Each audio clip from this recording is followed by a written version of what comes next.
ওয়ালাইকুম আসসালাম রহমতুল্লাহ। ধন্যবাদ। আপনার মাধ্যমে আমার প্রিয় দেশবাসী এবং আমার নির্বাচনী এলাকা হাতীবান্ধা পাটগ্রামের সর্বস্তরের সবাইকে জানাচ্ছি আমার পক্ষ থেকে আন্তরিক অভিনন্দন, শুভেচ্ছা এবং আসসালামু আলাইকুম রহমতুল্লাহ। আলহামদুলিল্লাহ, আমরা আগামী ত্রয়োদশ নির্বাচনের জন্য বাংলাদেশ জামাত ইসলামী আমাদের অন্যান্য আসনের মতো লালমনিরহাট এক আসনেও আমরা জনগণের কাছে ঘরে ঘরে পৌঁছার চেষ্টা করেছি। আলহামদুলিল্লাহ, আমরা মানুষের মধ্যে পরিবর্তনের এবং নতুন বাংলাদেশের স্বপ্ন দেখছি।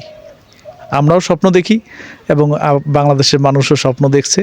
আমরা মানুষের ব্যাপক সাড়া পাচ্ছি এবং তারা সকলেই নতুন একটি বাংলাদেশ দাঁড়িপাল্লার মাধ্যমে, জামাত ইসলামীর মাধ্যমে দেখতে চায় বলে আমার ভোটাররা আমাকে সেই সহযোগিতা করার আশ্বাস দিচ্ছে। জয়ের ব্যাপারে আপনি কতটুকু আশাবাদী? আলহামদুলিল্লাহ, এখন পর্যন্ত আমরা মনে করি যে বিশেষ করে লালমনিরহাট এক আসন হাতীবান্ধা পাটগ্রাম সুষ্ঠু নির্বাচন, নিরপেক্ষ নির্বাচন সম্পূর্ণ হলে ইনশাআল্লাহ হাতীবান্ধা পাটগ্রামের মানুষ দাঁড়িপাল্লাকে আগামী সংসদে পাঠানোর জন্য বদ্ধপরিকর। ইনশাআল্লাহ আমরা বিজয়ের ব্যাপারে শতভাগ নিশ্চিত। আচ্ছা ভাই, নির্বাচিত হলে প্রথম উদ্যোগ আপনার কি হবে? আপনারা জানেন যে আমাদের সীমান্ত ঘেঁষায় এই হাতীবান্ধা পাটগ্রাম উপজেলা দুইটা। আমার এখানে বেকার সমস্যা অনেক। আমার এই দুই উপজেলায় কর্মসংস্থানের অনেক অভাব। আমরা কর্মসংস্থান সৃষ্টির জন্য আমরা বুড়িমারি স্থল বন্দরকে আমরা আধুনিকায়ন করে এখানে কর্মসংস্থানের ব্যবস্থা নিশ্চিত করতে চাই। তিস্তা ব্যারেজকে পর্যটনে রূপায়িত করার মাধ্যমে আমরা সেখানে আমাদের কর্মসংস্থান বৃদ্ধি করতে চাই। বিশেষ করে আপনারা জানেন যে আমি বাংলাদেশ জামাত ইসলামীর পক্ষ থেকে রংপুরে চায়নার প্রতিনিধিদের সাথেও আমরা কথা বলেছি তিস্তা মহাপরিকল্পনা বাস্তবায়নের জন্য। সংগঠন আমিরে জামাত চায়না যেও এখানে তাদের গভর্নমেন্টের সাথে এই পরিকল্পনা নিয়ে কথা বলেছে।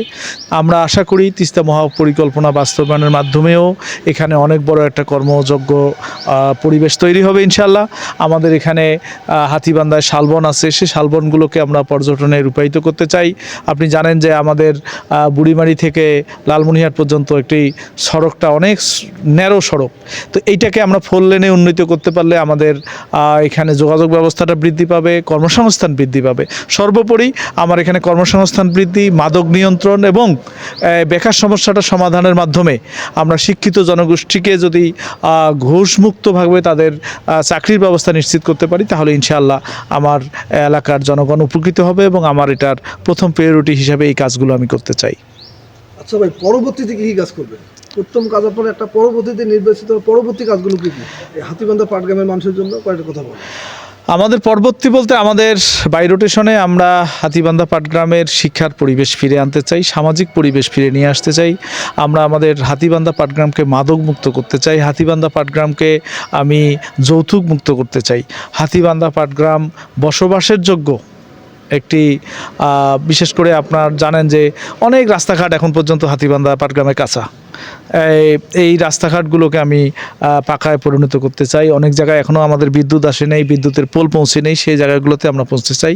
আমাদের দারিদ্র জনগোষ্ঠীর জন্য আমরা তাদের স্বনির্ভর করার জন্য, তাদের আত্মনির্ভর করার জন্য আমরা আমাদের বিভিন্ন প্রজেক্ট তাদেরকে দিয়ে আমরা তাদের উন্নয়নে কাজ করতে চাই। আচ্ছা ভাই, বুড়িমারি এক্সপ্রেস ট্রেন আমাদের এই দিকের বিশেষ করে লালমনিরহাট জেলার মানুষের জন্য, আমাদের বুড়িমারি এক্সপ্রেস নাম আমাদের, কিন্তু সুবিধা পাচ্ছে লালমনিরহাট অন্য অন্য জেলার লোক। এই ব্যাপারে আমরা দেখছি আপনারা আমাদের সাথে হাতীবান্ধা সাধারণ মানুষের সাথে একত্রবোধ ছিলেন। তো এই ব্যাপারে আপনি কিছু বলেন হাতীবান্ধা পাটগ্রামের মানুষের।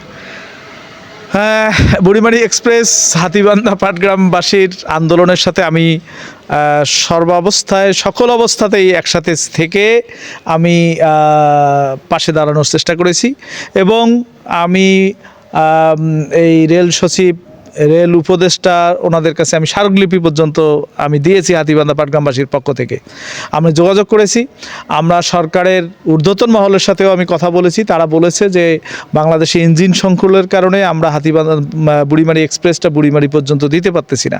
তবে আল্লাহ তাআলা যদি আমাকে এই আসন থেকে নির্বাচিত করেন তাহলে ইনশাআল্লাহ বুড়িমারি এক্সপ্রেস নামেও থাকবে, বুড়িমারি এক্সপ্রেস বুড়িমারি পর্যন্ত পৌঁছবে ইনশাআল্লাহ। এই আশ্বাস আমি হাতীবান্ধা পাটগ্রাম তথা লালমনিরহাটবাসীকে দিতে চাই।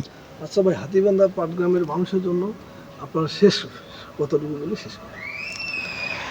আমি আমার প্রাণপ্রিয় হাতীবান্ধা পাটগ্রামের মানুষের কাছে আমার উদাত্ত আহ্বান থাকবে যে আসুন, আমরা দল মত জাতি গোষ্ঠী নির্বিশেষে একটি মানবিক কল্যাণমূলক এবং ইনসাফের হাতীবান্ধা পাটগ্রাম বিনির্মাণের জন্য পরিবর্তনের প্রতীক, ইনসাফের প্রতীক, মানবিকতার প্রতীক দাঁড়িপাল্লাকে বিজয়ের মাধ্যমে আমরা একটি বসবাসযোগ্য লালমনিরহাট 1 আসন বাংলাদেশের মানুষকে উপহার দেওয়ার চেষ্টা করি।